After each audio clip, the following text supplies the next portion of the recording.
the 5 big quits, the 5 things that awakened people quit. Did anybody here catch that by chance? Okay, and if you didn't, you can pick it up and listen to it later.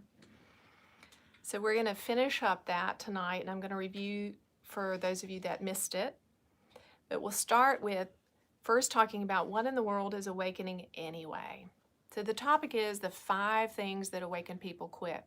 But first, what is awakening? So awakening is like a slang term that's thrown around a lot. It can have multitudes of different meanings to different people. But when you experience it, you'll know it.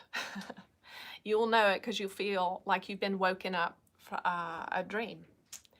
And you'll look around you. Have you ever woken up from a dream and thought, where am I? And maybe forgotten where you were sleeping, or forgotten that you were out of town or at your mom's or whatever, and you think, where am I for a minute? Well, awakening is a lot like that. You wake up when you're 5, maybe when you're 50, maybe when you're 70 or 30 or 25. And when it happens to you, you think, what the f have I been doing with my life? Yeah? Does anybody relate to that? Had that moment already? Yeah. And so it can be hard because things don't make sense anymore, and the world isn't what you thought, and life isn't what you thought. And so it can be painful, the awakening, but it's also beautiful. It's a tremendous gift. And so we're going to talk about the things that people do once they awaken. Likely, if you are here, you're either in a full-on awakening or and really in a process towards enlightenment, or you're very close. And even tonight might be your night. But once it happens to you, you can never turn back. It's a done kind of deal. So what is awakening? It's when we have this realization that we're more than what we think we are, that who we are is something beyond our physical body, something beyond our gender, something beyond our life experience. We wake up to the fact that we have an eternal aspect that will go on after we leave this body, and that eternal aspect is here for a particular reason, for a particular experience, and we begin to be hungry to figure out what that is and to really line up with it and live it. So awakening is this process that we go through to help us remember fully and completely our enlightened state, our perfected state, our state as the Christ, our state as a Buddha.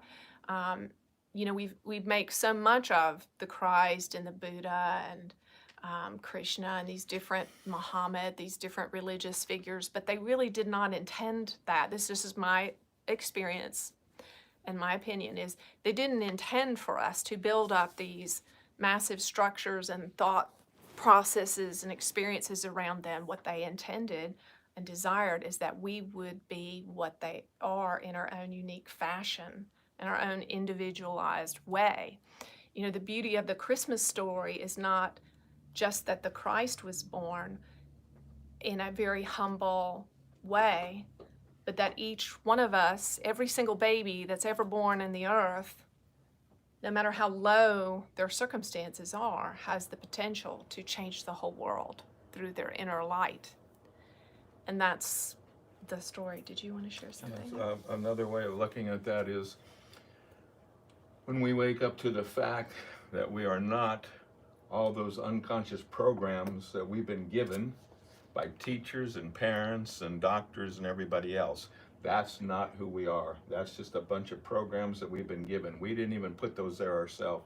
They were put there by somebody else. That's not who we are. Mm-hmm. Mm-hmm. And for some, in their stage of awakening, it can be tough. Maybe they wake up to the fact that they're being used in their job. Maybe they've committed their 20 years to a company, their heart and soul, their life's blood, and then been tossed out on their ear, right? So awakening is a little different for everybody. But in this process of awakening, you return to your natural state of being, which is full enlightenment, When you look at a baby, a brand new baby, and you hold that baby in your arm, do you ever think there's something wrong with the baby? Do you ever think that if you add a bow or a cute dress or a little pair of pants, it's going to add anything to their value or worth? No, you don't think that. You know that baby's perfect just as it is, right? Even if it has a heart defect or any other sort of thing, you believe in its perfection, in the purity of its essence, right?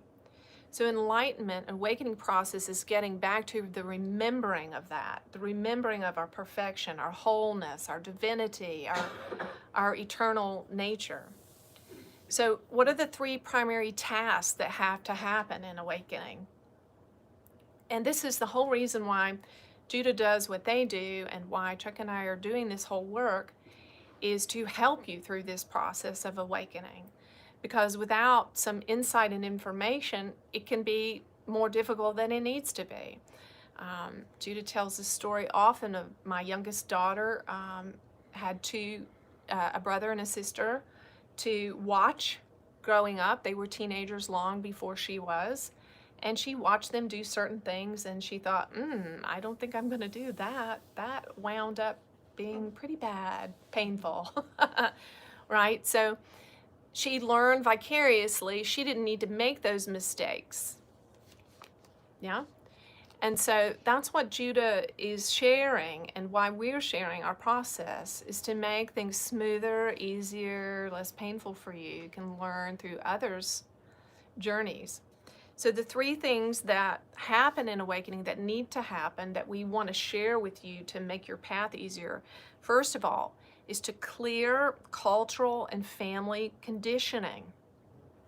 Clearing cultural and family conditioning. Okay, so that's a process of unlearning. Unlearning, yeah?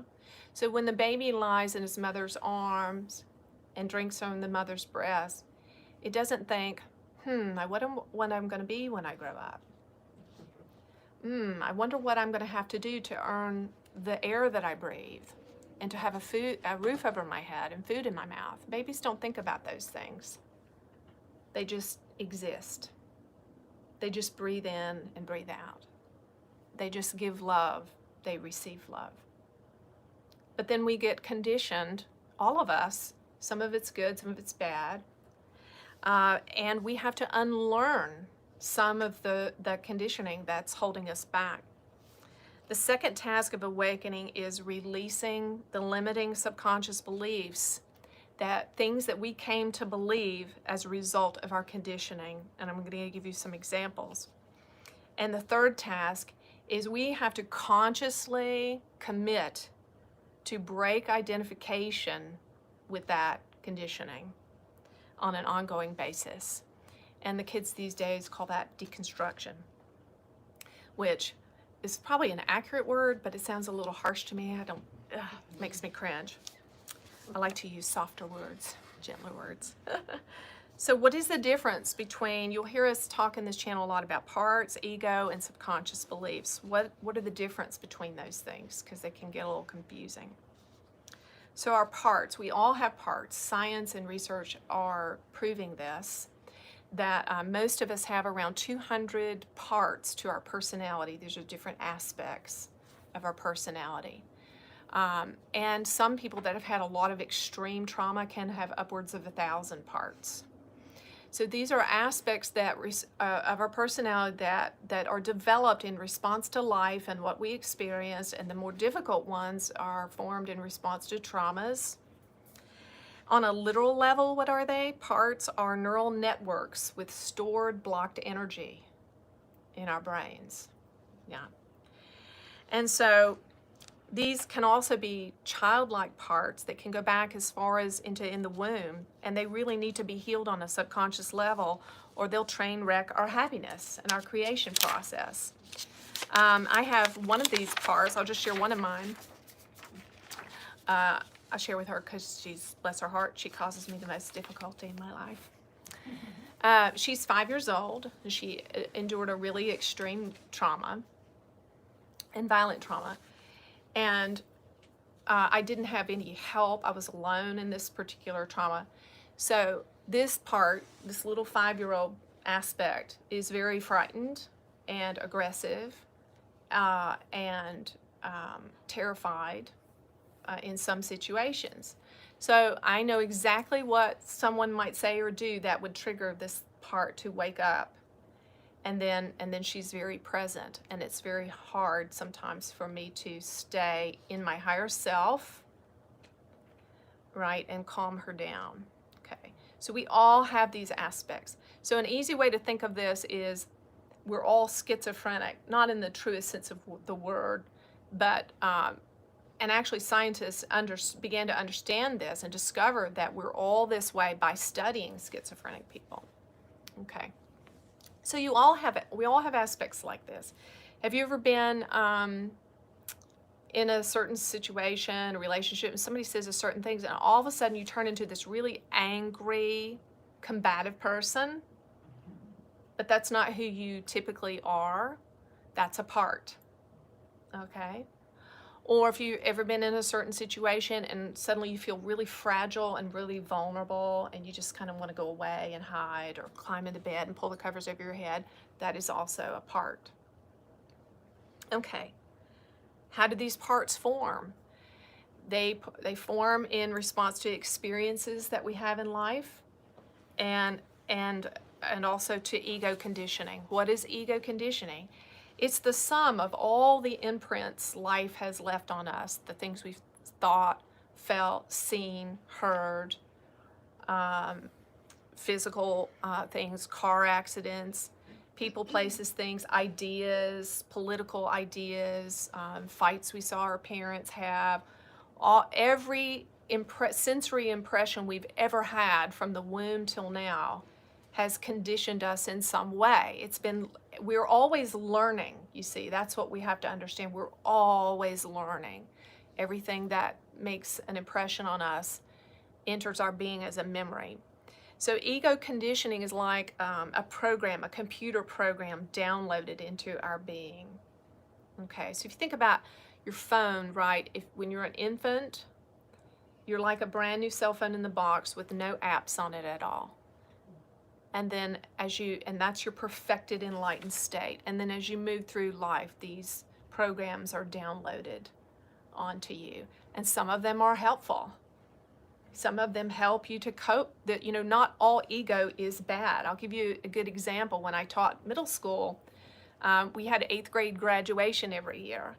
And there could have been a little ego conditioning to help some of the kids. What is good ego conditioning for? It's to help us to live together culturally in harmony and respect and cooperation with each other. So an example of that graduation, some of the little girls, very young girls, came in dressed like they were walking the street, and some of the boys would sit on the backs of their chairs and shout and scream like they were at a football game.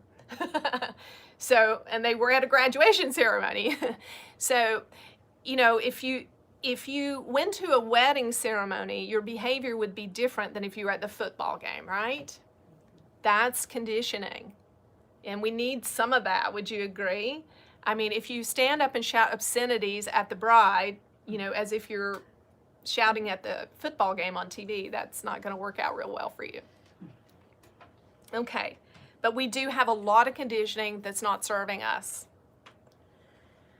And we need those deleted, and we need it done on the subconscious level so that it's permanent. It has to be moved with energy. Okay, subconscious beliefs. These are the things that we believe as a result of our conditioning and our experiences. So I'll give you an example, a personal story. I was raised in a fundamentalist Christian home, and I was taught just from puberty, really, the religious conditioning began about being chaste, not having sex outside of marriage, all of that stuff, and other things as well.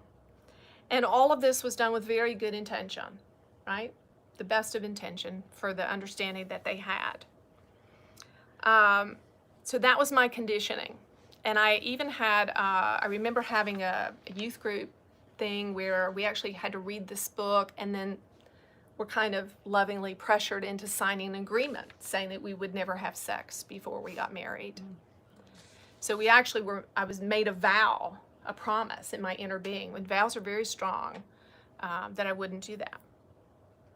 Then that was my conditioning. Now my experience. Also during those years, I had a girlfriend that lived next door, my best friend. She was 14. And I found out somewhere in our relationship that her little brother was not her little brother, it was her son. And he was born with Down syndrome. And she and her mother were, her mother was raising the little boy as her own. And so my experience was, imagine how that formed my belief system then, right? My subconscious beliefs. If I have sex, somebody's going to be hurt. Somebody innocent is going to be hurt. Bad things are going to happen. If I have sex, I will have failed God. I will be a bad person. And sex could have life-altering negative consequences for me and other innocent people. You see how all that happens? So all of that gets sublimated in our subconscious mind. Only 5%. See, there's a big delusion going on, and here it is. The delusion is that we are living our life based on free will and free choice because we live in a free country. But that is not true, because only 5% of our thoughts, feelings, and actions come from our conscious mind. 95% are driven by our subconscious thoughts, feelings, experiences, beliefs about life, such as the one that I shared with you. So when I was 16, do you want to share something there? Yes. Go ahead, sweetie. I agree with you about you said about social conditioning, except somebody who is conscious knows how to act in the moment, doesn't need any conditioning. A conscious being will know, feeling the energy and everything, will know what is the best thing to do in that moment. Yes, exactly. Okay. And so the way this affected me then in my story, when I was 16, I fell in love with a young boy, as 16-year-olds do many times. And I did eventually end up having sex with this young man. And then when I was so religiously conditioned and lived such in a Disney princess world in my head that I thought for sure that we would be in love forever and get married, and I would have this Cinderella story. And so a few months into the relationship, he broke up with me and shattered my heart. And because of the deep subconscious programming then, I also believed I'd failed God, I was worthless, my virginity was gone, I would never be pure again. I mean, and on and on and on, because of the conditioning. So these are just an example to give you. I've got other ones, but I'm going to leave those for now. Let's just stop there and let Judah channel a little bit.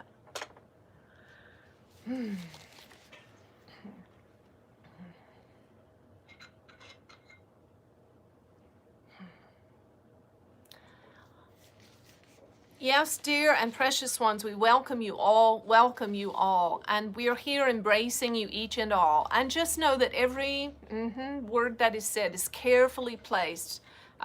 Every word that is spoken. You see, here we are as the holy, beautiful angels that we are, and tonight we have a ring of keys, many, many, many keys on this ring, yes? And we know exactly which key to insert in exactly which heart. And the words are the keys. Listen carefully. And as you listen to the words, they are keys to unlock your heart, and release you into freedom, yes? Also to unlock your mind and allow you out of some man-made prison cells in your mind, in your subconscious mind. So here we go. This vessel is saying, oh, Judah, I forgot to let you speak first and I went right into the teaching.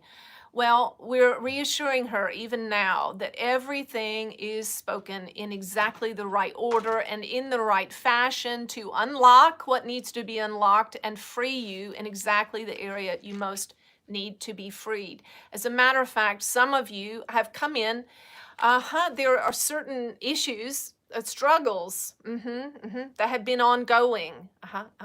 And tonight they will be unlocked for you, and you will hear a truth that will set you free, and you will leave here a different place. So you come in the place as one being, and you will leave as another, as a lighter, brighter, less burdened, freer, with more insight and understanding, more awakening, more enlightened, more closer to the remembrance of your perfection. Yes?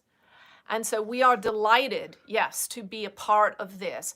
So as this vessel continues on with what she is saying, we encourage you, let your mind even melt. Relax your mind, yes? Relax your mind. And drop into your heart space. Yes, hearts wide open, receiving all the freedom that you can. Yes. Good. We love you. We are glad you are here, and we are here in service to you. Good. Good. So another example of this threesome of the ego, conditioning, subconscious beliefs and experiences and parts. Imagine when I was born in 1970, and back then every mother in America was reading Dr. Spock's book. Has anybody ever heard of that? So Dr. Spock, ego conditioned, I'm sure with the very best of intentions, he conditioned all the women and mothers of America that if they were good mothers, they would do X, Y, and Z. And one of the things that he strongly taught young mothers is that they should let their babies cry. And if they stopped or intervened and comforted their children, their babies, their infants, that they would be spoiled and they would grow up to be bad people. So I was one of those babies born in that generation. When I was my mom arrived at the hospital, they sent my father home. They said it's going to be a long time, go home, get some sleep. The doctor wasn't there yet. My mom was ready to deliver, ready to push, and the nurse said, "Oh no, don't push yet. The doctor's not here." So imagine how terrified she was. So that's another good example of conditioning, right? Hello, women. We got a lot of things to reclaim, right? When your body wants to push, you should push. That's who you are. You're a woman designed and created to give birth, to push. You don't have to wait on a doctor to push, right? So I was right before I was born, they knocked her out with drugs. Again, more cultural conditioning. So she was actually unconscious when I was born. So imagine what it's like to be a baby born into the world with no loving hands to hold you, and your mother is nowhere to be found. Yeah? And then on top of that, they gave her drugs to dry up her milk. So I was not nursed either, and I was a colic baby because I was allergic to the formula. So this is the example of the conditioning that we have had, right? And so so the mothers, God bless them, were conditioned to believe this is how good mothers raise children. And if you are a good mother, you will let your baby cry in the crib. You won't coddle them, right? And so imagine the intensity of emotions in a mother that has to listen to her baby cry night after night after night, thinking she's doing the right thing because she's been conditioned in that way. Yet in her inner being, what does her enlightened self know? Hold that baby. Love that baby, right? And so the mom can develop these parts and predispositions that cause them to dissociate from the pain and the guilt of what they're doing. She can develop subconscious beliefs. I'm not a good mother. I can't do it. I can't do it. I don't know what to do. I'm not enough, right? And the baby develops parts and predispositions. The parts being the baby learns to dissociate, to isolate, to withdraw, to give up. Yeah, and the subconscious belief is, I'm alone. The people I love will not be here for me when I need them. There's something wrong with me. Okay? Now, we've all got these. We developed this Judah Treats program for you, and this is not a sales pitch. This is just from my heart. We developed this for you guys to help you get to these subconscious roots and unseat them. And if you're in Charlotte and you can come to see Chuck, Chuck can get to the root of these subconscious beliefs and free you from these. I've seen him do it multitudes of times. He's done it for me multitudes of times. His modality is acupuncture. Mine is channeling. You know, it doesn't matter what the modality is, right? Your modality is your skills and talents. They are subsets of your love and wisdom. But your love and wisdom is who you are and your inner being and your higher self. And you can express your love and wisdom through your modality, whatever it is. If it's music, if it's business, if it's teaching, if it's gardening, whatever your modality is, it's an expression of your love and wisdom. Okay. So, the 5 big quits. The first one is the past. Awakened people quit the past. They quit telling their stories, their victim, villain, us and them, he did to me, and all that. They quit telling those stories. They will only tell those stories if they're of benefit to serve someone else in their own freedom. And if they do tell their stories, they can tell them without negative emotion or pain attached to them. They're neutral, right? So if you need to tell your story, tell it to somebody that can heal you on the subconscious level of it. But otherwise, if you continue rehashing your story, what you're doing is you're reinforcing it to yourself. You're reinforcing your own pain to yourself in the retelling of the story. That's one of the reasons why we've made the Telegram group, right? To give people a place to sort out these stories. Tips for quitting the past. Clean out old things that remind you of the past. Yeah. Everything has an energy attached. I talked about this a little bit last week because my mom just died, and as I'm sorting through all the things, there's all these memories attached. Think about the things in your environment. What is the energy connected to them? You know, I mentioned last week, like my grandfather's coffee mug was in my mom's cabinet. And so I remember my grandfather drinking out of that coffee mug for years. So there's no way I could drink out of that coffee mug today without thinking about him.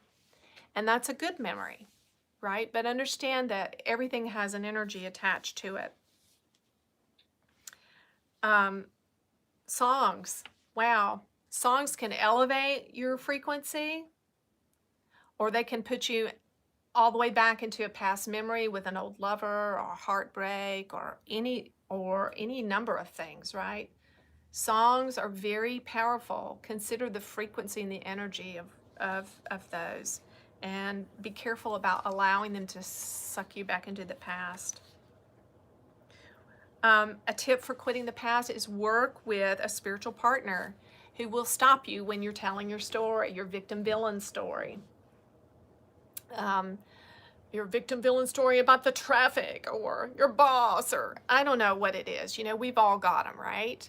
So Chuck's been great for helping me in this. If I start on something, he'll say, I was telling this story again. I'm like, yeah, darn. And so if you can, even stop mid-sentence, right? Notice with curiosity next time you're telling your story. Maybe even let yourself tell it if you need to.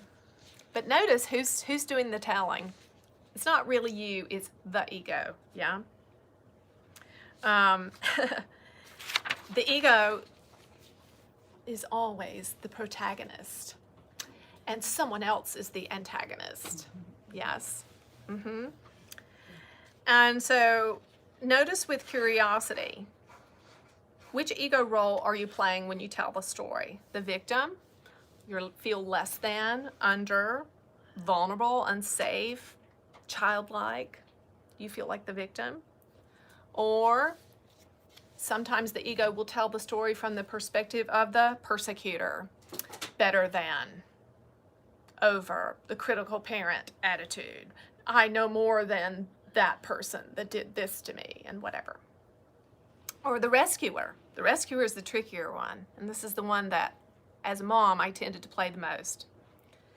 The rescuer also thinks they are better than the other, but they are coming from a loving point of view, and mothering, and managing, and manipulating, and cheering you on so you won't feel sad, and rescuing you from your painful feelings, and rescuing you from the thing you did to yourself. Yeah? Okay. So that's an ego role too. That's my favorite one. The 3 M's, remember: mothering, managing, and manipulating. Ooh. All right, let's take a break here and treat some of this. Would you like to do that? Yes. Okay, we're going to treat the past. We're going to treat the past. Why is the past so bad? Because it keeps you from being in the moment. And all the magic happens right here, right now, in the moment. Yes? So let's treat the past with Judah so you can be more present and respond in the present moment based on reality, not on all your past experiences, not on your subconscious beliefs and your programming. Yeah? All right, so if you feel comfortable, relax. Close your eyes. Take a few deep breaths.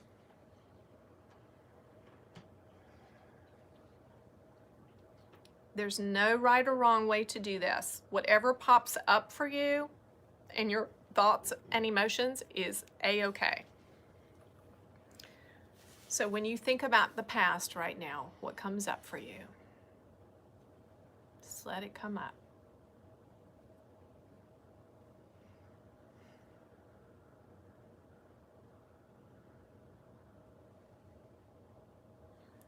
And feel any feelings in your body.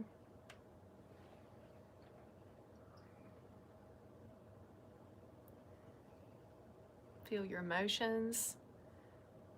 Emotions are beautiful. Emotions are energy in motion. So if you really want to be healed, feel your emotion. See, if we tell our story and there's no emotion in it, then we're not getting healed.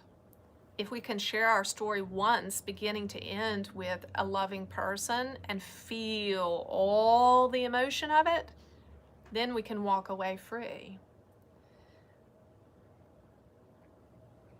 All right, so when you're ready, focus on what's coming up for you about the past. And feel your feelings and observe it without judging anything about it.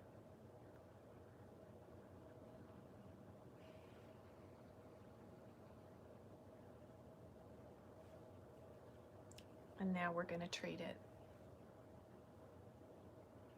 Judah and superconscious. For each and every soul here, treat this and all memories from the past. Judah, I ask that you would begin tonight to line up all past memories which are of a hindrance to the perfection of the soul and love and freedom, and treat them in the best order. Treat them slowly, safely, with total respect. Remove any negative emotion attached to these past memories. Replace them with positive energies and emotions, or neutral. And do a massive change history and everything after that.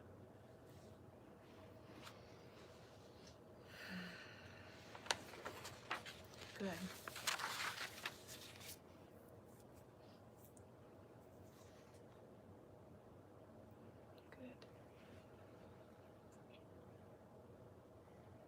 And you to continue treating these past memories until they're 100% resolved.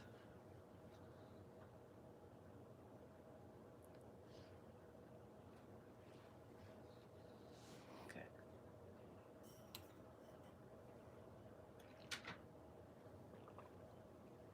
All right, so the first big quit is quitting the past. The second one is drama. Let's let Judah do this one, number 2. Yes, dear, don't you find, as you awaken, that you suddenly become allergic to drama?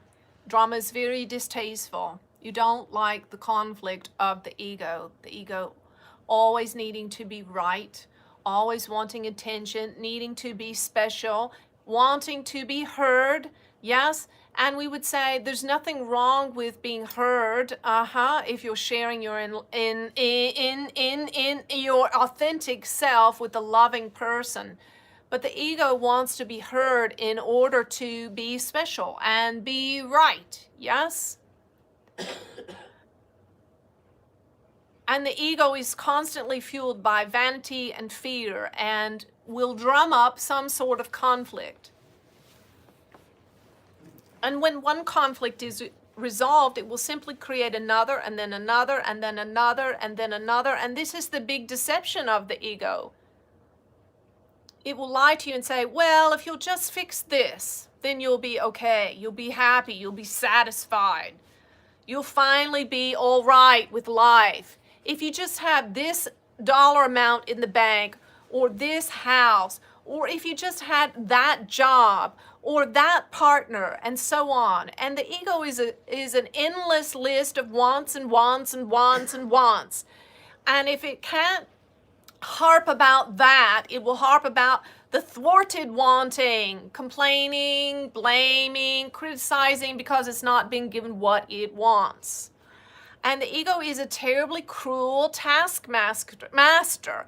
Remember what we're saying to you. The ego is not you. It is the conditioned mind. Your mind is not what you are. You are your heart. You are your spirit. You are divinity. The mind is just doing what it does. Thinking, thinking, thinking, thinking.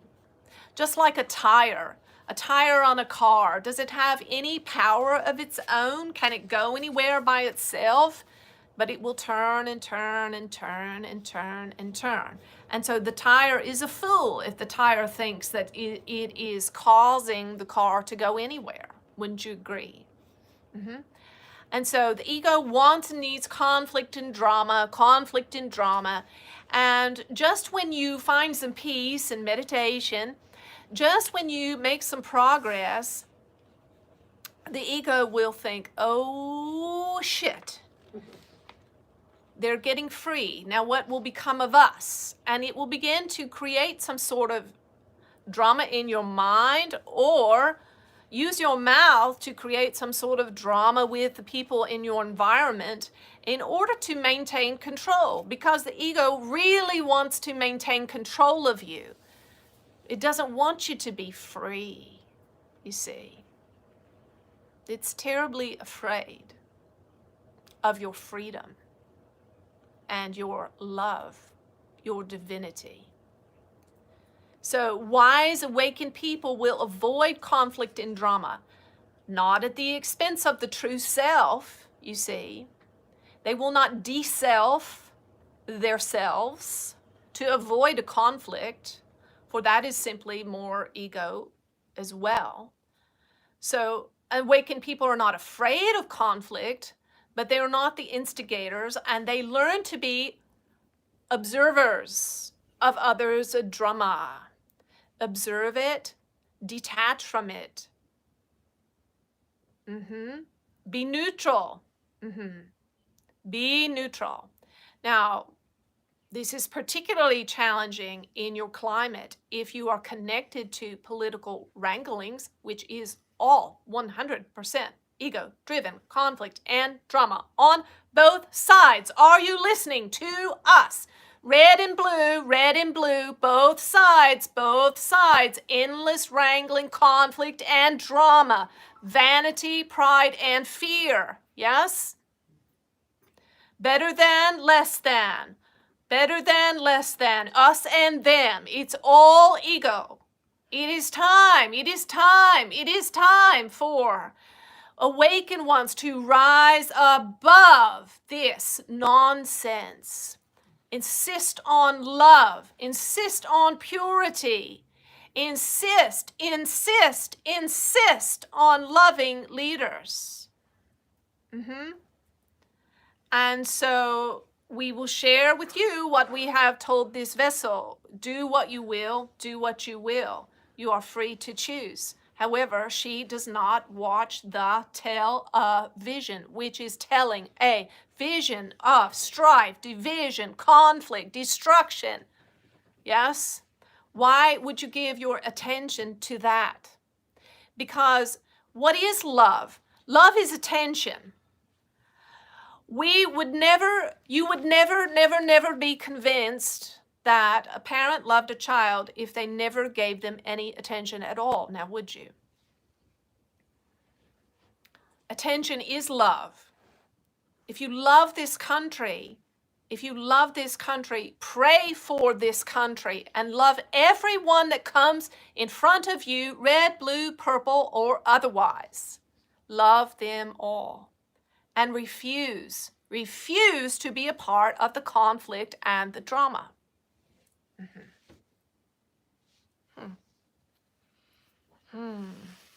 Anything you want to share? Add something to that? Please. So the way we change Putin, it's not by hating him, because that just feeds him. That's what's going on with him now. He's full of hate. So we change him by sending him love. And if we can send him enough love, he will open up his heart and he'll think, what am I doing? And he will stop. So love is always the answer. It may sound weird to think I should love Putin. We don't love his behavior. We dislike his behavior greatly, but we have to love that person. And that's the only way we can get him to change. Yeah, and Jesus said it this way. He said, and I'm paraphrasing, you're fooling yourself if you think you're a loving person, but you don't love your enemies. If you want to know if you're really a loving person, love your enemies, right? Because what credit is it to you if you love people who love you back, right? Go ahead, sweetie. How about a little parable? Okay. Okay. All right, so this is an ancient Chinese parable. There's a master who goes around to little villages and heals people and helps people. And he goes to this little village, and one of the men there at the village, one of the disciples, says, whatever you do, stay away from Binya. Don't get anywhere near Binya. He will take out his sword and he will just cut your head off if you're anywhere near him. He just hates everybody. He just does that. There's nothing you can do about it. Stay away from him. So, of course, the master runs into him. And Binyam pulls out his sword and says, off with your head. And the master leans over and says, if that will help you, if that will make you feel better, then help yourself. And then, of course, Binyam fell to his knees and became his #1 disciple. So awakened people want peace more than they want to be right, and they become allergic to the drama and the conflicts. And on the other hand, though, as well, awakened people aren't willing to de-self their true self in order to avoid conflict. They're true to the self. They know what they know by their inner peace, right? And simultaneously, they're willing to not know, right? They're open. So a tip on help in this area, this has been a lifesaver for me, I use it all the time, is the acronym JADE. And it stands for justify, argue, defend, and explain. So anytime I'm justifying, arguing, defending, or explaining myself, I know that I've dropped over into that ego state and getting sucked in to drama. All right. Let's treat this with Judah. You want to? All right. I didn't know Judah was going to go on the political thing there. All right, so relax, take a few deep breaths. Let your mind melt, drop into your heart. And I want you to think of a drama or a conflict that you have with another person or another group. Find the one that's most important to address tonight. A conflict or a drama you have with another person or another group.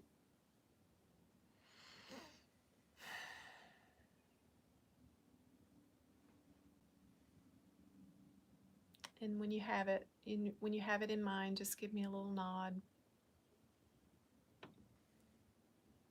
Okay.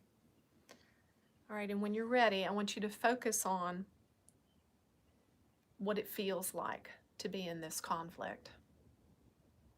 What it feels like to be caught in this drama.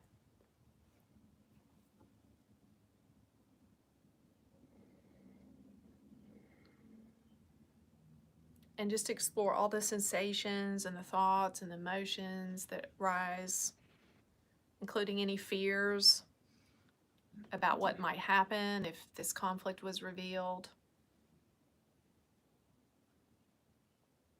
Just let all that bubble up from your subconscious.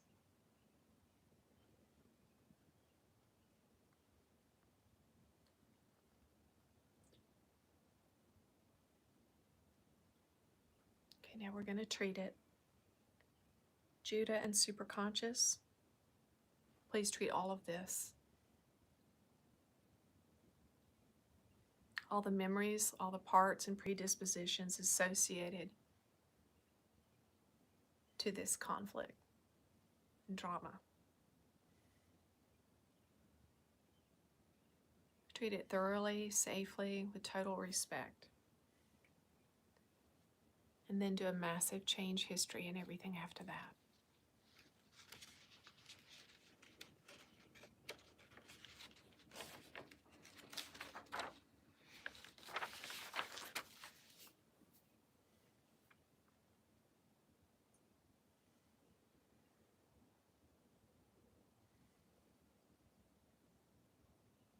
Okay, good. All right, so the third thing that awakened people quit. Awakened people finally get out of their system all their spiritual efforting. Yeah, have you ever binge watched a series? You started it, you got 2 or 3 shows in, and it was kind of like, yeah, you know, it was so-so, wasn't that great? You got 3 or 4 shows in, and you're like, there's 10 more shows, or there's 3 more seasons, but I really don't want to finish it, but I'm in this deep, I have to finish it. You ever felt like that?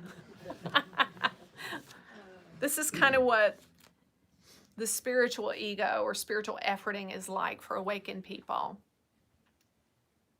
Likely we get attracted to meetings like this and channelers and spiritual books and the metaphysical world and all these things. We get attracted to them because we're in an awakening process. And at some point, we start to feel like, ugh, do I really have to finish this whole series? Yeah. So spiritual people, awakened people, finally get it out of their system at some point. This spiritual efforting. They catch on to the pointlessness of striving, doing more, doing more, doing more, reading another book, going to another class, and more and more and more and more, right?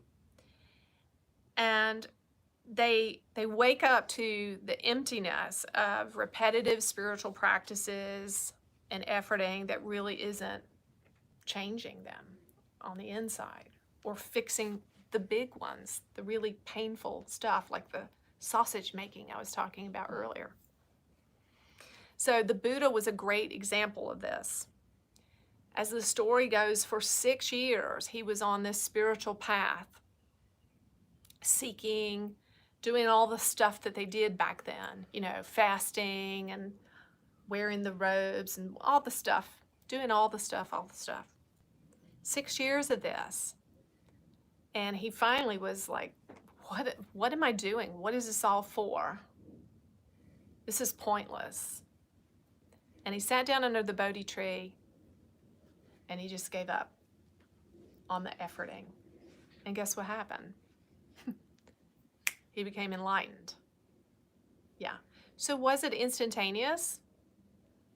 Or was it all the 6 years of efforting that led him to that point? Or was it the fact that he finally gave up all the efforting? Yeah. And so if you've ever seen, emblems of the Buddha, in some of them he's really fat. You remember those? And in others he's like super skinny and you can see his ribs. Have you ever seen one of those? So the story was he was nearly dead from really having starved himself for years as an aesthetic, as a spiritual aesthetic, at the point in which he became enlightened. And when he sat down under the Bodhi tree and he just gave it all up, and I don't know, maybe, our equivalent of that today would be like, this isn't working, right? So he woke up, and you know what the first 2 words were out of his mouth? Hungry. Let's eat.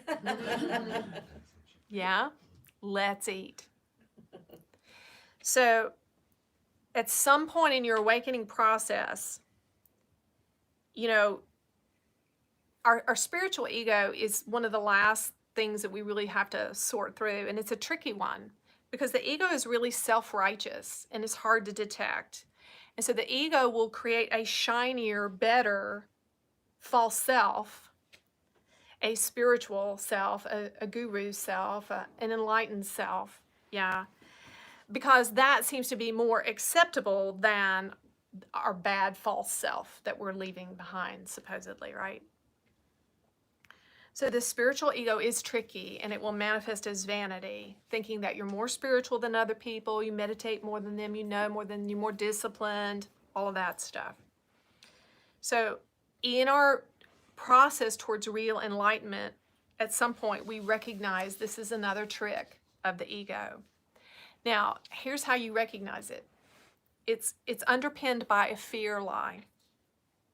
The fear lie of the ego sounds something like this.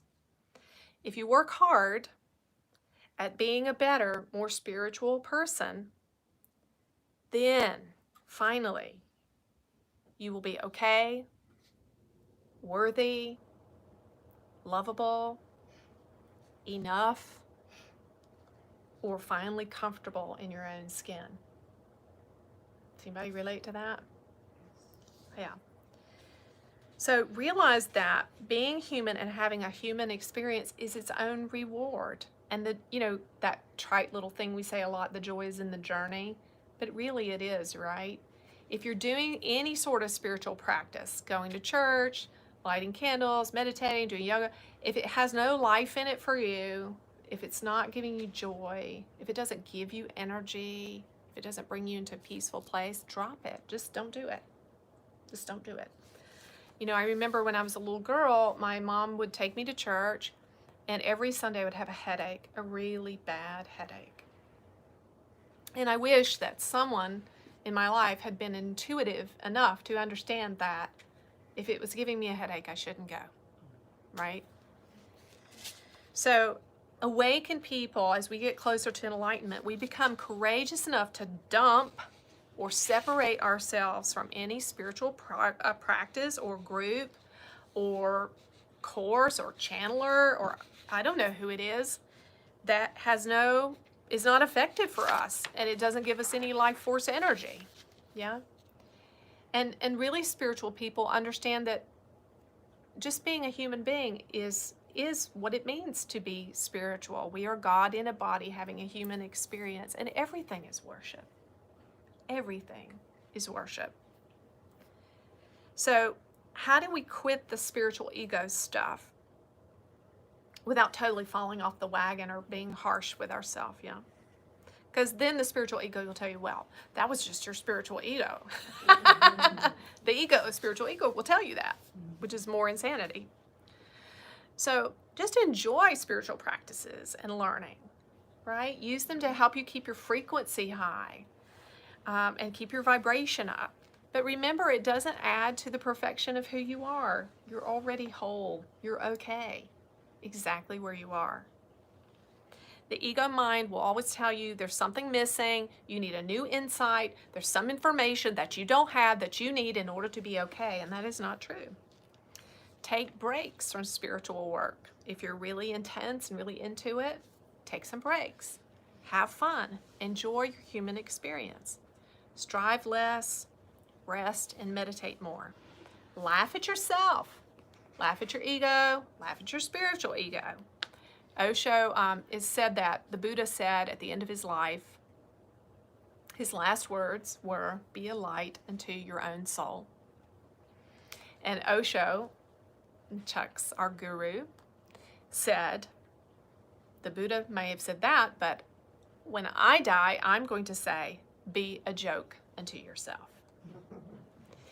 And Osho was famous for his jokes, which, by the way, he could tell with a completely straight, deadpan face.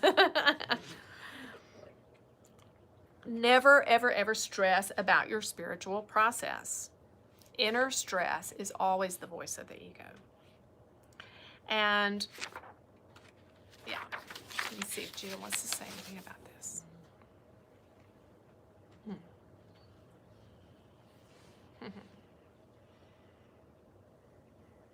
Okay. All right, number 4, controlling. Awakened people drop controlling. They are hands off with other people. They're extremely uncomfortable with exerting power over other people. They recognize that when there's frustrations happening and ineffective fighting in the relationships, that this is happening because somebody's trying to control somebody.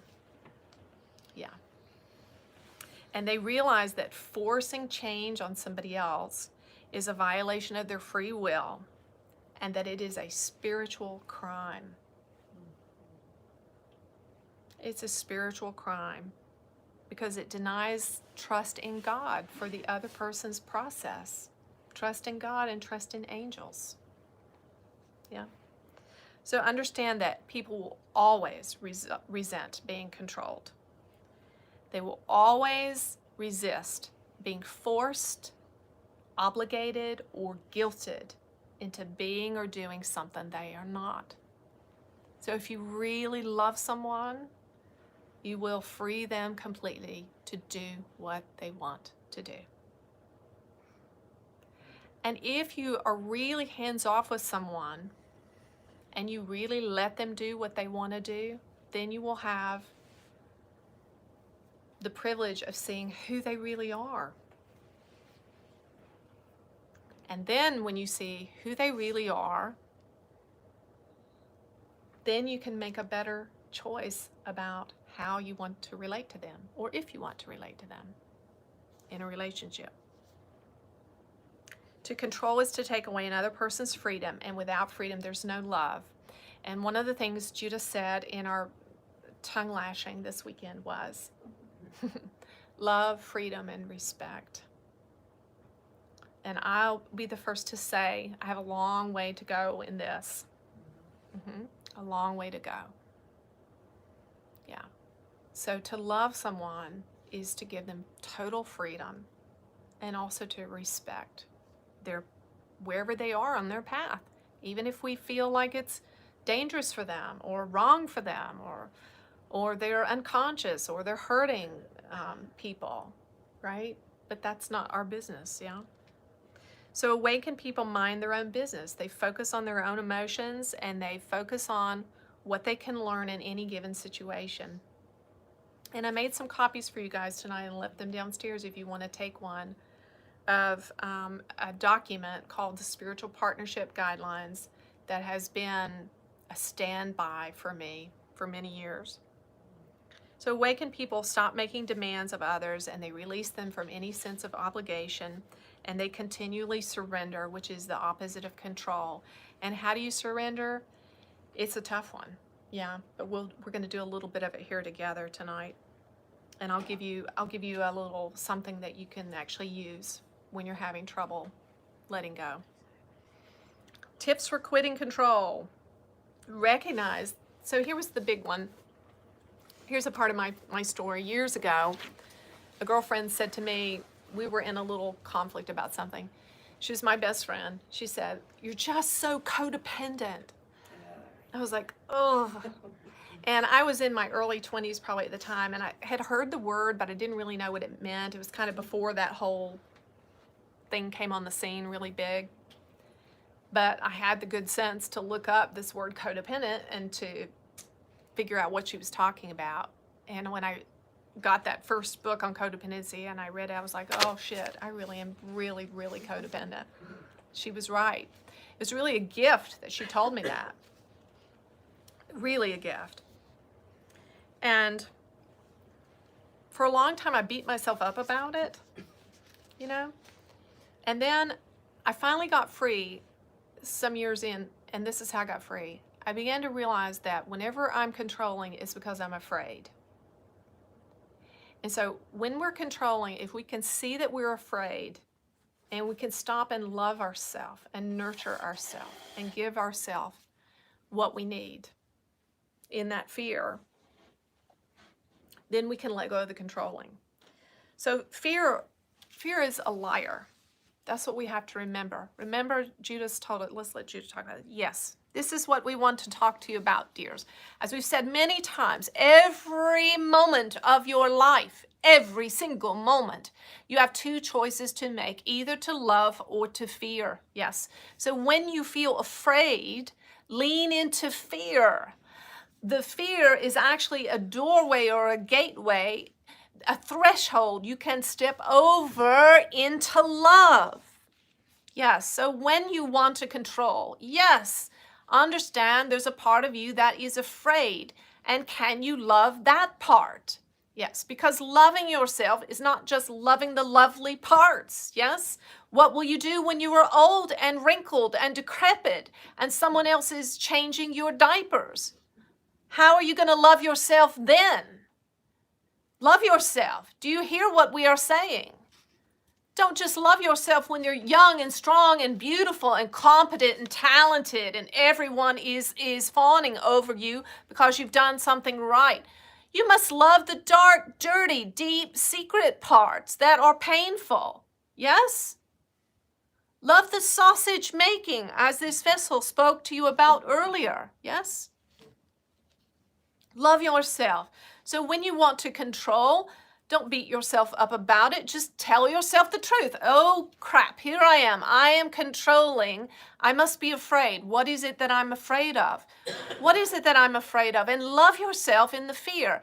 If you took a child to a movie theater and the movie took an unexpected turn, a young child, and the movie was very frightening, and the child was obviously terrified, would you scold the child for that? Would you? Certainly you would not. What would you do? You would lovingly take the child by the hand out of the movie theater, and you would comfort the child and find something different to do with the child. Yes? And so why would you do anything different for yourself? If you're afraid, why wouldn't you comfort and love yourself? Yes? And so mothers, we can speak to mothers because this vessel is a mother. Yes? And we know what it is like when your children are doing things that might bring them harm or even end their life, and how terrifying that might feel. This young mother went through many years with a son who was quite determined to destroy himself with substances. Yes, and so on every turn, she was tempted to control, to take his keys, to take the plate off the back of his car. Yes, to drug test him, and on and on and on. But see, this is the thing, my dears, controlling never ends. It never ends, never ends, never ends, and it will never, never work. Yes? Because what is going on in the other that you are trying to control can only be healed by love. Only love heals. Choose your modality. Choose your modality. It might be Reiki. It might be going to see a doctor. It might be acupuncture. It might be channeling or Judith treats or a book or a psychiatrist or a counselor. It can be any sort of modality. It could be alcohol. You see, there are many who are trying to heal with substances. But none of those things heal if they are not administered with love. Only love heals. Go ahead, I sweetie. believe that there are basically only two emotions. All other emotions are related to these two, and that's love and fear. Fear kills love, and love transforms fear. Yeah. So fear tells you a lie. It says, you have to stay in control of this situation, because if you don't, you're going to suffer harm, or this one that you love so much is going to suffer harm. Yeah. So many times I go back to the Pieta. If you know what that is, it's the Michelangelo's statue of the Mother Mary holding her dead son in her arms after he'd been taken down from the cross. You know, and as a mom, I thought that if I was a good mom and a loving person and feared God and lived by God's laws, that He owed me taking care of my children. And He owed me the reassurance that my children would not suffer. But the Mother Mary son was crucified on the cross. So does God owe us that the people we love will not suffer? And what if she had been able to control that situation and change it in some way? How would the world be different today if her son hadn't died on that cross? You see. I know that's for somebody. So ask yourself, what am I afraid of here? And keep asking that question until you finally get to the bottom. And the first answer and the second answer and the third answer is not usually the real root of the problem. The fear is usually 7 or 8 or 9 questions down. And a good way to do this is just with a sheet of paper. What am I afraid of? And just start writing. All right, so should we do a meditation on this? A quick one? All right, so anytime you are feeling the need to control, wanting to control, if you will do this meditation, it will work. I'm going to give you instructions for it so you can use it again. There's 3 questions you ask. Can I let go of wanting and needing control? Can I let go of wanting and needing to be safe? And can I let go of wanting and needing approval? So the way you work with this meditation is this. You sit and you ask yourself the question over and over. You allow yourself to say yes or no, truthfully, honestly, from your heart. A yes is okay, a no is okay. You keep asking yourself the question until you literally feel yourself melt, and you feel all of your no's soften and soften and soften until they turn into a yes. And then you know you've really let it go. Okay, so let's do that right now. We'll just use the one question for now. Can I let go of wanting and needing control? So take a moment, and I want you to think of something that you're having a hard time letting control, giving up control over.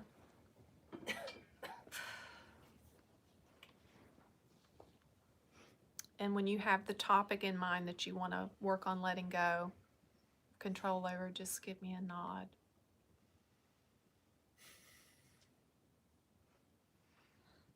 Okay. So you'll answer in your inner being a yes or a no, whatever feels really honest for you. Okay? Okay. So could you let go of wanting and needing control?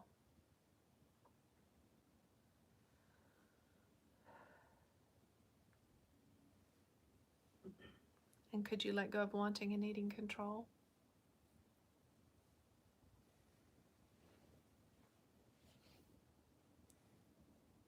And could you let go of wanting and needing control?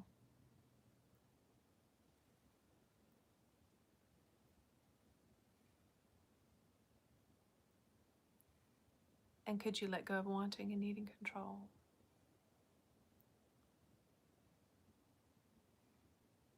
And could you welcome the conflict?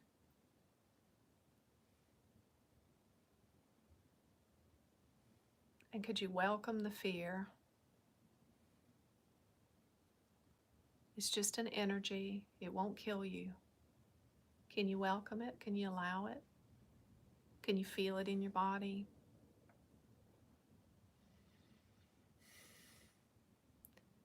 And could you let go of wanting and needing control?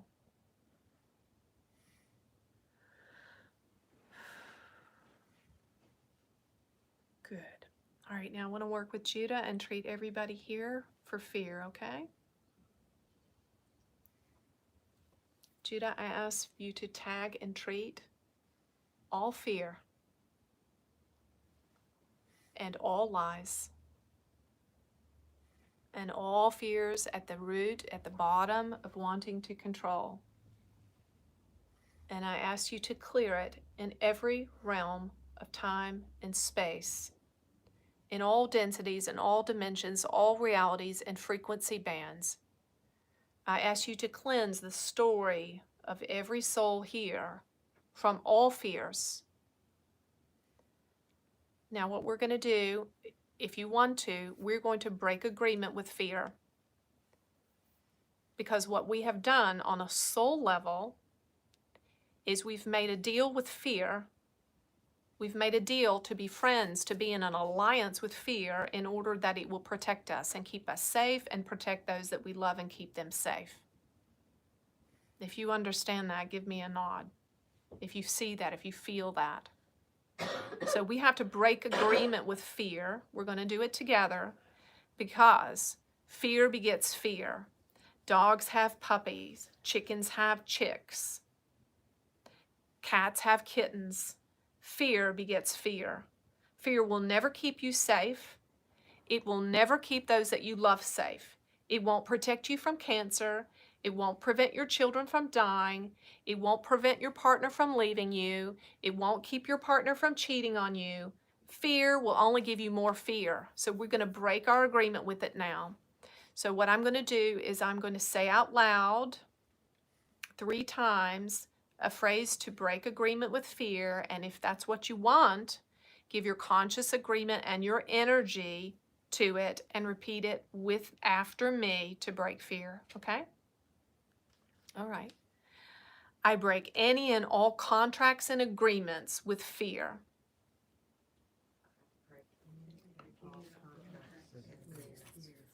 Good, good. We'll do it again. I break any and all contracts and agreements with fear. I break any contracts and agreements with fear.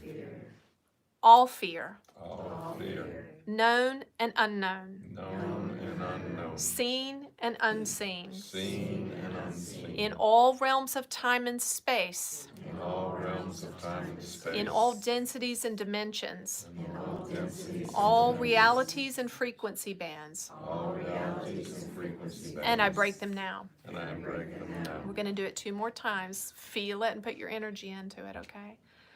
I break all contracts and agreements with fear. I break all contracts and agreements with fear. All fear. All fear. Seen and unseen. Seen and unseen. Known and unknown. Known and unknown. In all realms of time and space. In all realms of time and space. In all densities and dimensions. In all densities and dimensions. In all realities and frequency bands. In all realities And I break them now. break them now. Good, and we're going to do it 1 more time. And you may feel things pop, crackle in your body. You might feel like you need to burp or belch. You might feel a little sick on your stomach. You might feel like you need to move. All that's good. We're just moving out the fear energy, okay?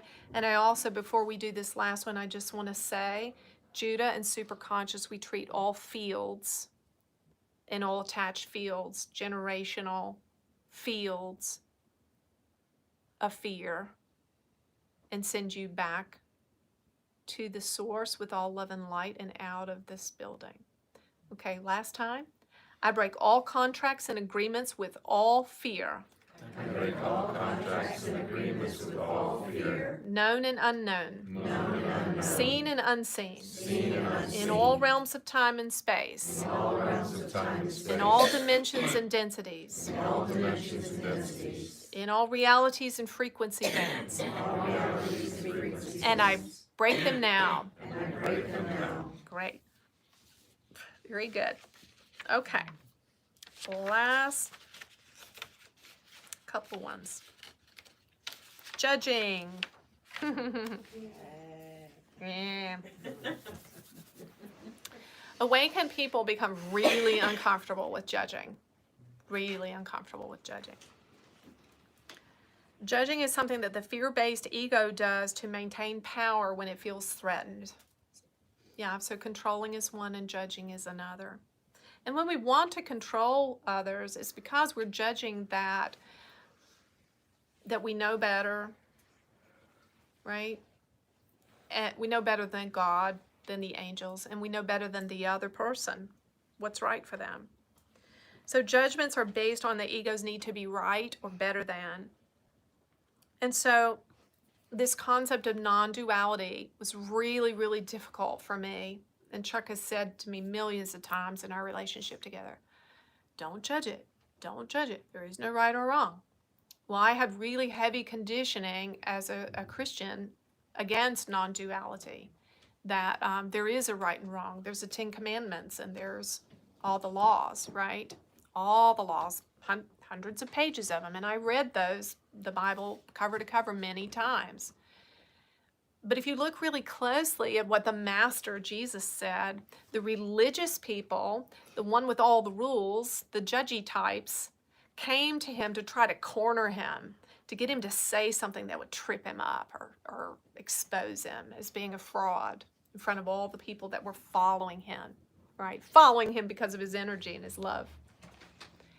And they said to him, Master, you know the scriptures. And they knew he knew the scriptures because back then, little boys had to memorize the whole first 5 books of the Bible before they were 12 years old. Young Jewish boys, all of them. You know the scripture, so tell us, of all the laws in all the books, which one is the most important? And they were trying to show him up or trick him. And he said, there's only one. Love God, love yourself, and love others. That's it. Love God, love yourself, and love others. So tell me, if we judge ourselves, how is that loving to ourselves? If we judge ourselves for something that we did or failed to do, or judge others, yeah? So there is no right or wrong. There's only love and fear, right? All things going on in the multiverse are exactly as they should be. Source is aware, and source is involved. And angels don't ever go to sleep. They are awake 24/7. So awakened people give others the respect of having their own journey in their own time and in their own way. And they understand that there are a lot of unknown factors, reasons why people do what they do, right? If somebody said something, really hurtful or ugly to you in the store, you might judge them and feel put off by it. But what if you found out that their partner just died that morning? You'd feel totally differently, wouldn't you? So there's a lot of unknown factors, things we can't see, things we don't know about people, why they're doing what they do. There can be karmic past life issues they're struggling with, I don't know, maybe you have a kid that just won't get a job, right? But what do we not know about that soul?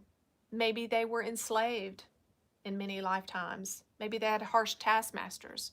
Maybe they were in prison. Maybe they did hard physical labor 18 hours a day. And maybe they don't want to work. Maybe they want to rest, right? We don't know. People have their own packages of conditioning and lacks of love. I would dare say most people on the earth have not ever experienced unconditional love from anyone. And the ones that have probably only had glimpses or moments of it. And they treasure those moments. How many of you have a really special memory with your dad or your mom? A loving memory. You remember it like it was yesterday. Yeah? We hold on to those, don't we? Realize that everyone is literally doing the best that they can with the light they have, with the consciousness that they have, with the situation and support they have in the moment. Yeah? And we have to always remember that everyone we are interacting with is us. They are mirroring themselves back, right? Every time I get on the call with one of you guys and you share your things you're going with, I think, oh, that's me. Yeah? Because it is, right? Every person has a seed of divinity in them, no matter how shrouded or encrusted it is with pain or hurt or experiences. And every soul will eventually evolve back into source. So how do we quit judging? Here's some tips. When you feel judgmental, ask yourself, have I ever done this same thing? And if you really think about it for a little while, I promise you'll remember a time when you did exactly the same thing. Jesus said, you that judge, do the same, right? So what we are judging others for is the exact same thing that we're guilty of. When you catch yourself judging, remember that judgments are a fear story. Yeah. So think to yourself, what am I afraid of here? And give some compassion to the parts of you that are afraid. When people fish for a comment or opinion from you, you can say, I don't know about that. Or I don't have an opinion about that. So opinions are just dressed up judgments, right? And you know what they say about opinions. So give focused attention to the person that you're with and just stay neutral. Stay neutral. And I've found that when I do this, when I have the grace from Judah to be totally neutral about what anything anybody says to me, that people will unburden themselves of deep, dark secrets that they've held onto for years that are literally sabotaging their happiness. Yeah. And that's a beautiful, beautiful, beautiful thing. When that happens for me and I walk away from sessions like that, I told Chuck after one of them, I said, I think I could do that every hour of every day for the rest of my life and die happy. Yeah. All right. Does anybody want to ask Judah any questions from any of that or anything else?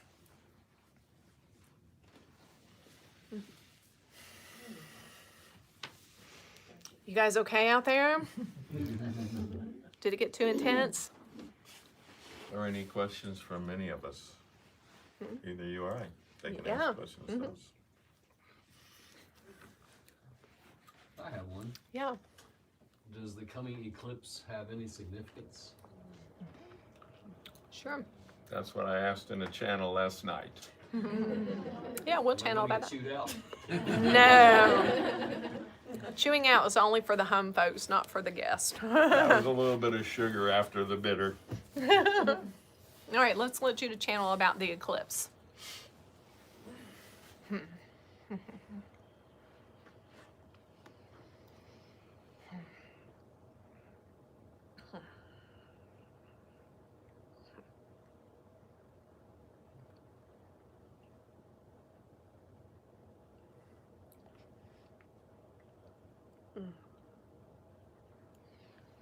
We are Lars of Arcturus, and we would like to speak to this question about the eclipse. There is a lot of anticipation around this eclipse, and it will indeed impact many things on the earth in the realm of the environment, the weather systems, the living things on the planet. We would say there's nothing to be afraid of, and all things are in hand. And as this vessel shared earlier, Source is always at the helm, never asleep, about anything that is going on in the universe. Now, we will tell you what the gift of this eclipse is for you. The gift is a shared, common experience for all of humanity.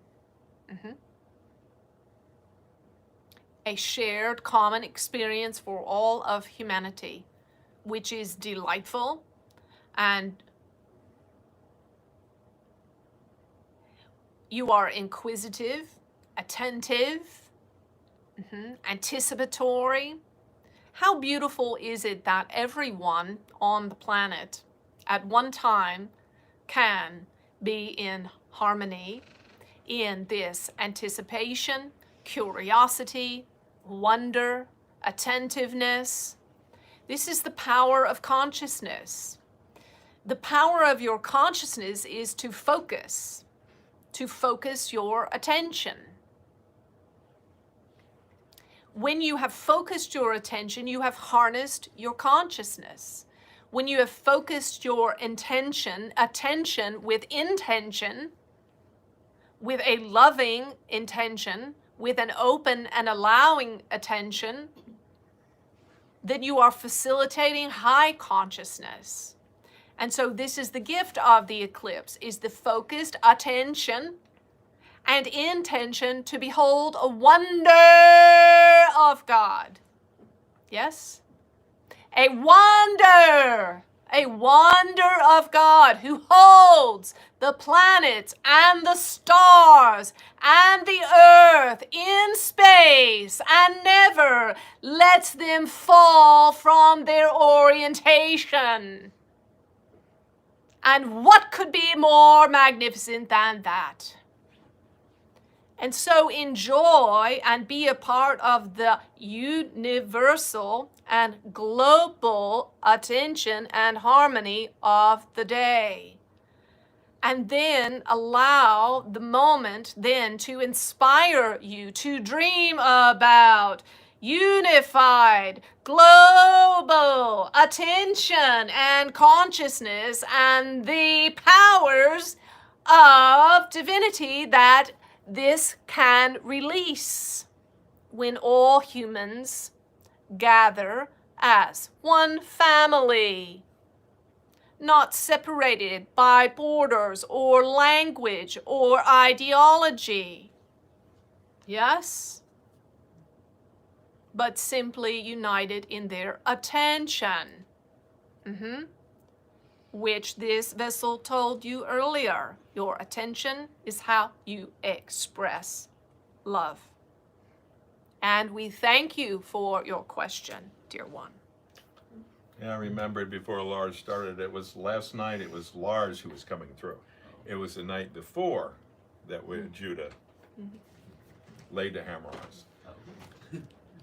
There must be something about the eclipse, because tonight there's certainly a whole lot more energy coming through these channeling with Lars and Judah than usual. A lot more power. Yes, dear. A Course in Miracles has become my guiding star in life. What is Judah's take on A Course in Miracles? Okay. It's great. Really is good. This work was channeled for certain and sure from the Ascended Master, the Christ, with the assistance of the Holy Spirit. And it is a much more accurate representation and unfolding a deeper insight to the true intention and teachings of Christ. And because of this, it can be a doorway out of dead religiosity in the culture of Christianity into a real and true relationship with the true Jesus, the Ascended Master, the Christ, the enlightened one, the light of the world. And so we would encourage anyone who is shifting particularly out of Christianity and wanting to sift and sort,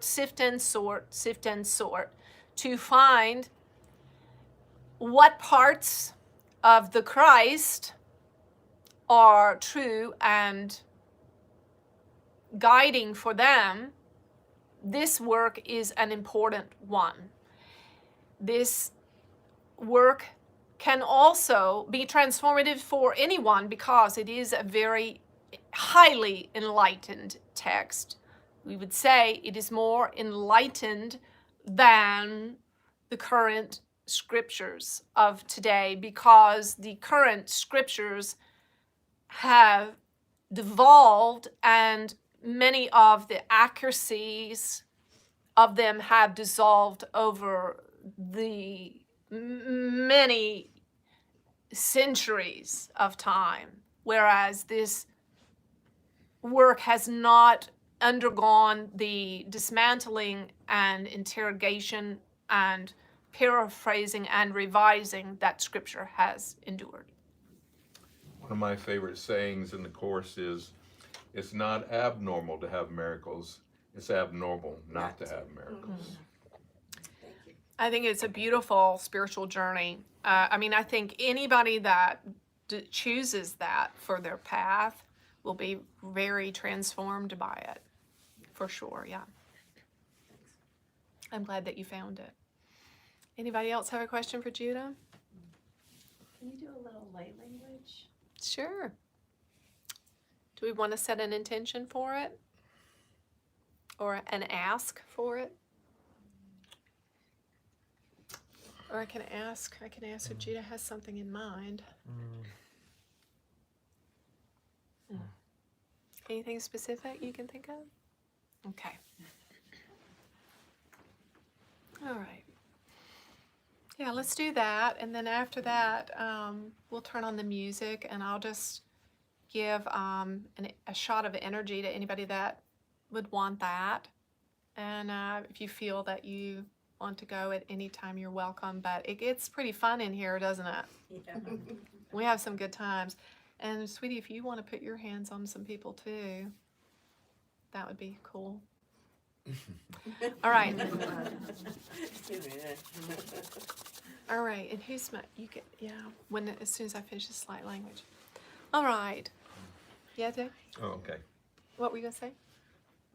When I'm sitting here, what comes to me is to send energy through the whole room. Okay. I'm not pulled, maybe because that's what I do all day long. Maybe, I don't know. Okay. But I tried that in the beginning, and it didn't feel like it was right. It Okay. just felt like just sending energy. Yeah, do is what's what right felt for right you. for me. Do what's right for you.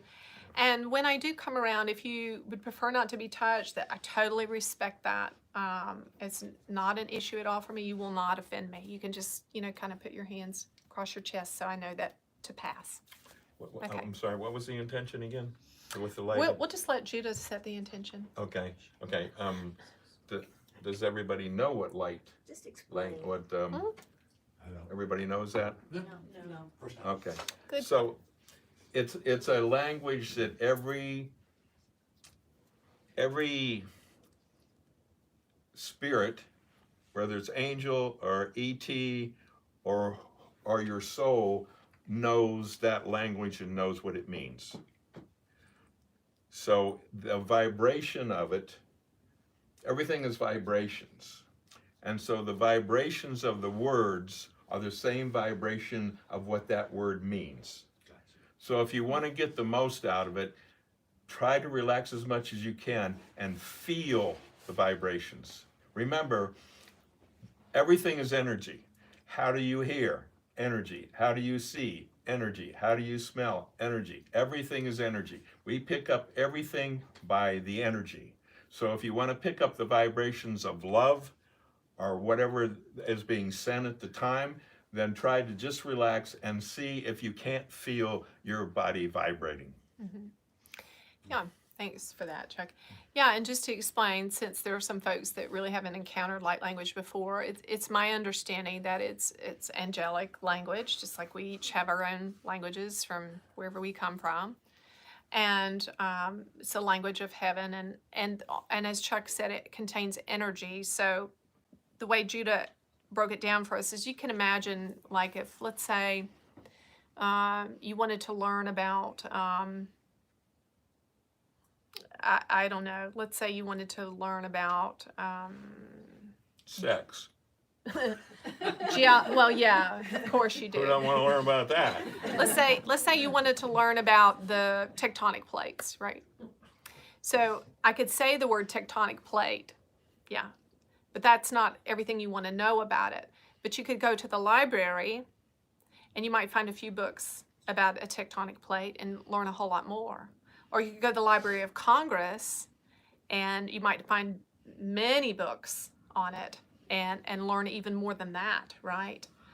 And so when we get these light language transmissions, it's like going to the Library of Congress, yeah, and getting these downloads of getting a PhD in a certain thing. So there's a lot of energy in it, and there's a lot of information in it that's really beyond what our mind can comprehend.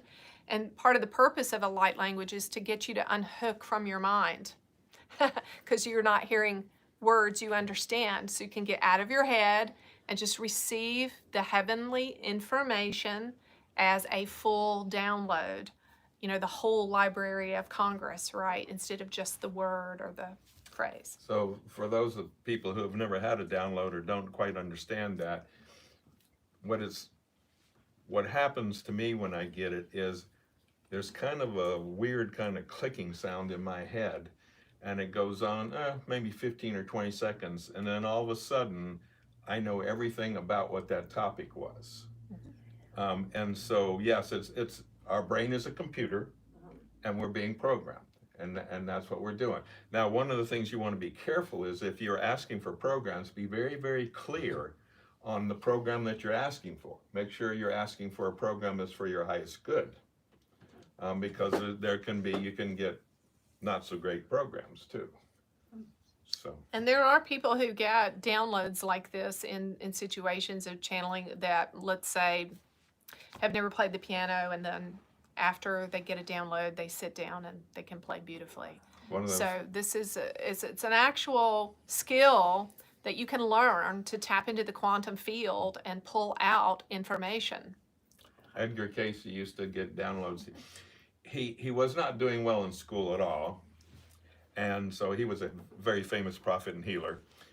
And so he was told by the angels to put a book of whatever it was he wanted to learn under his pillow, and in the morning he knew everything in the book. So he was getting down. I tried that one time, it didn't work for me. I tried it with A Course in Miracles. Yeah. There you go. Better. Yeah. Well, that you want to get word for word, because there's so much in that. You really need, you have to read that. Yeah. Many times. Yeah. All right, here we go. Okay.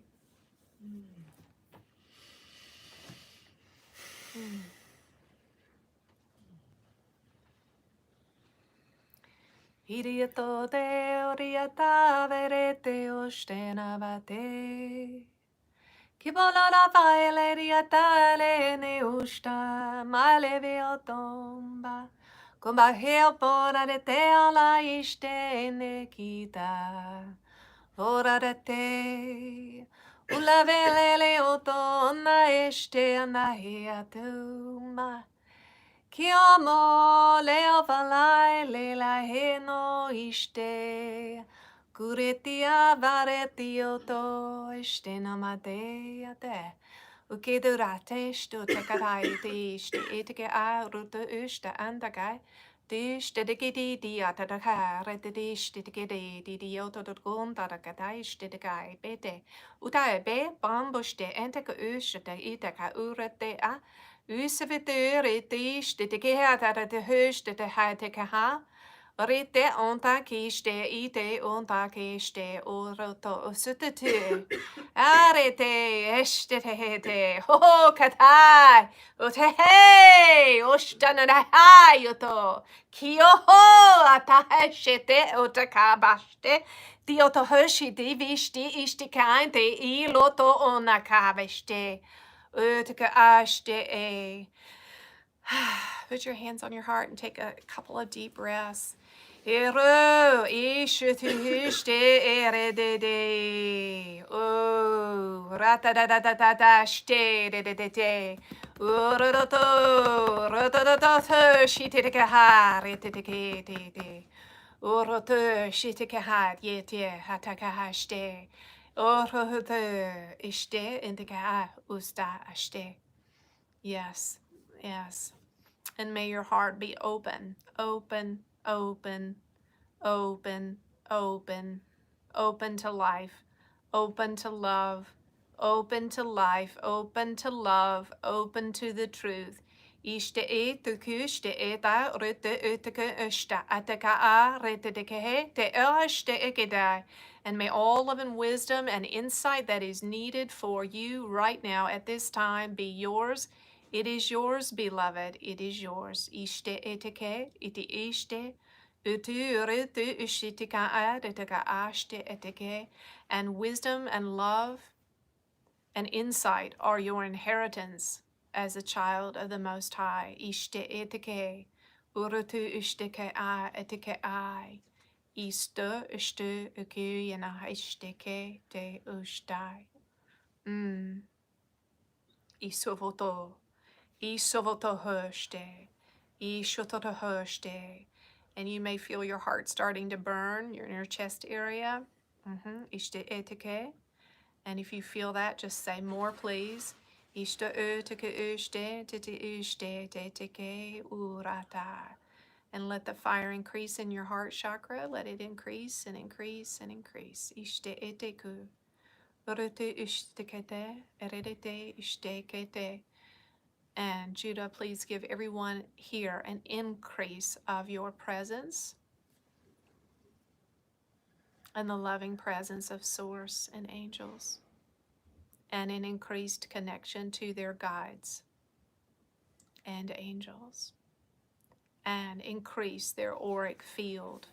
Ishorote, increase their healing exponentially.